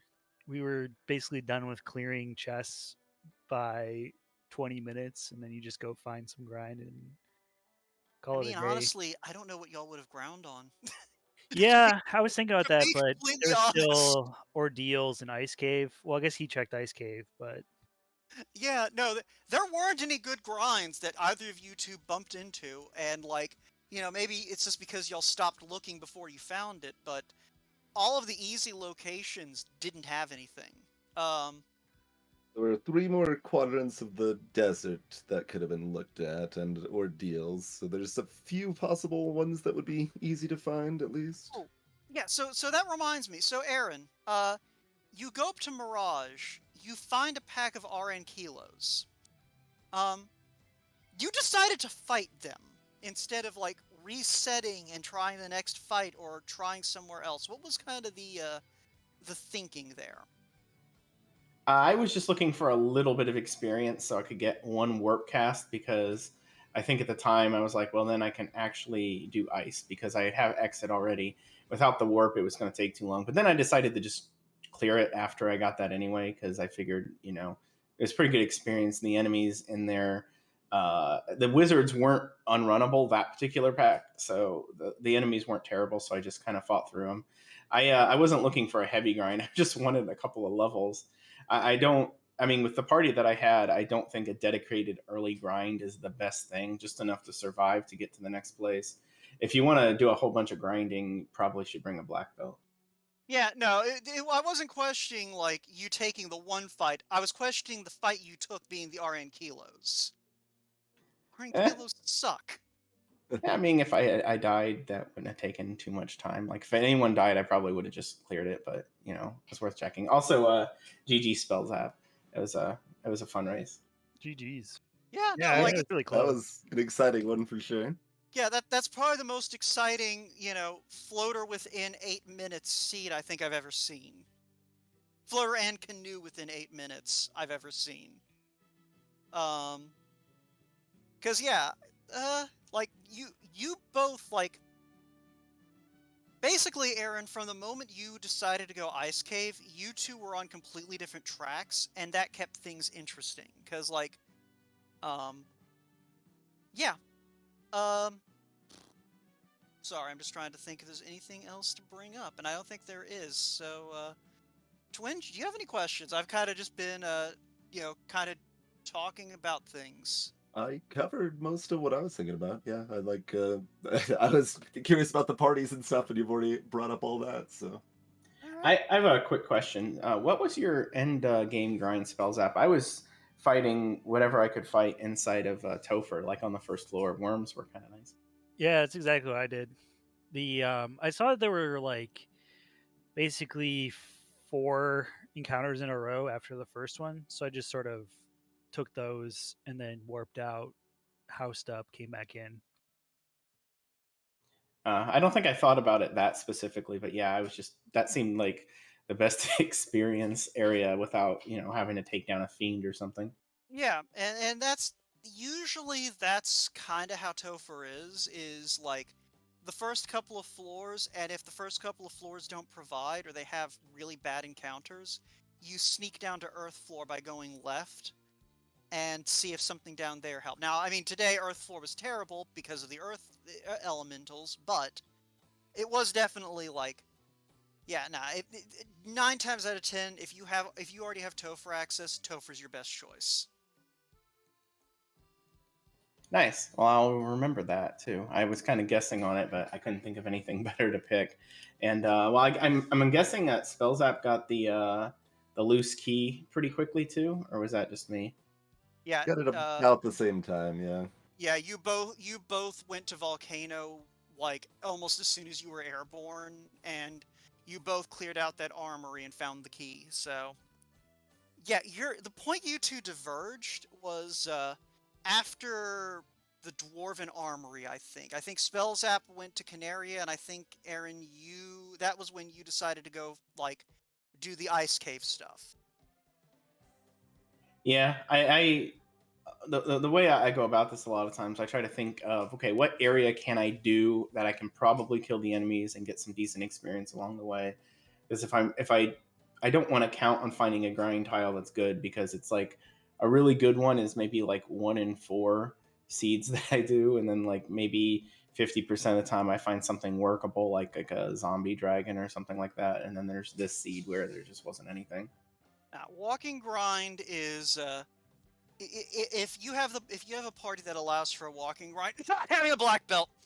Yeah, walking grinds are always, in my opinion, preferable to the static grind, unless it's just like, yeah, there's a 3-eye grind right at the entrance of Earth Cave. Like, if you're not trying to take someone to 40, then you can generally just like pick, some dungeons to take more fights in and be golden. But yeah, so I guess we could go ahead and move into everyone's final thoughts. Spellzapp, what do you got for me? Yeah, I mean, Chadbird's here, but I also think I said this to him yesterday or the day before, but I think you have a good shot at going to the brackets. I mean, this has been a pretty competitive pod, so I'm looking forward to that match, and everyone really needs to watch that match. I don't think it's happened yet, right? Wednesday at 8:30 p.m. Eastern, I believe. Ooh, that's for all the marbles. I think it's Thursday. It's like the last, almost the last possible time. Like if our race Well, ends up going over 3.5 hours, I don't think it counts. I'm looking at what Chadbert literally wrote in the broadcast notes. So, Chadbert, you might want to double check the day. Like, one of you is wrong on what day this is, and y'all might need to figure out which one it is. Nah, Yeah. that's just time zone difference. Looks like it's Wednesday. Okay. All right. So Wednesday at 8:30 p.m. Eastern. Yeah, and I don't know if I don't think that's been assigned anything yet. So, um, Oh, if I you're must have looked at it wrong then. Whoops. yeah, if you're watching this and haven't joined the Discord yet, go join the Discord. That match is you've got a few days where that match comes up, and it is for all the marbles in Pod C. That's going to be the difference between having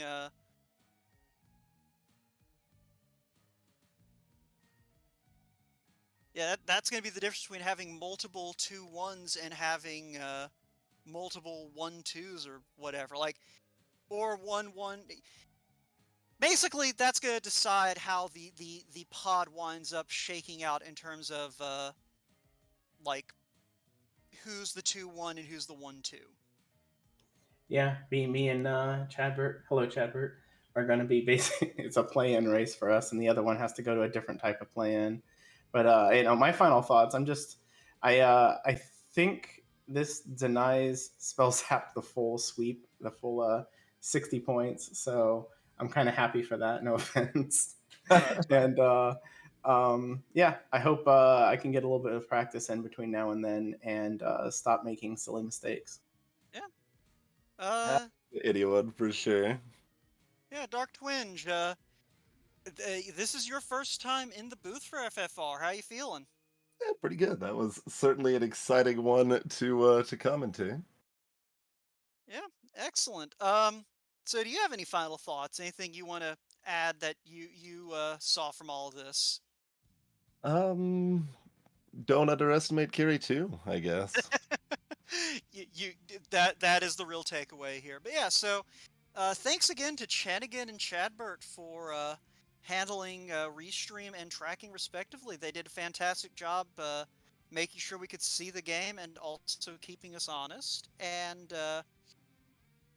thanks to you two, Aaron and Spellzapp, for giving us a very fun time to talk about. And Twinge, it's been a pleasure being in the booth with you, but I think that is going to do it for us here. We've got more action for y'all today, though. Let me go pull up the schedule for a moment.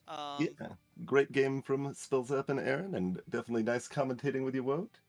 Yeah. We got a bunch So of we've links got in chat for anyone who hasn't seen those as well. If anyone wants to join the Discord or follow any of the runners or such, links yeah. aplenty in eh, chat. Yeah, and if you're looking at this on YouTube later or whatever, just go to FinalFantasyRandomizer.com. It has all the links you need. But yeah, it looks like the rest of our night is going to be tonight, starting at 9 Eastern, when we have Ganon's Gone Wild versus Shadow Mr. T on one of the speed games. I don't know if that's been assigned yet. We've got Plebius Maximus 32 versus Goats Pirate at the same time, and that's going to be the beginning of a double header because Plebius Maximus is then going to face Lord of the Synth immediately after that race. It's a wild decision. I mean, it's one of those things. If you just don't have the time, otherwise, it's you just risk the seed Yeah. bleed a little bit. Keep good notes. But at 10 p.m.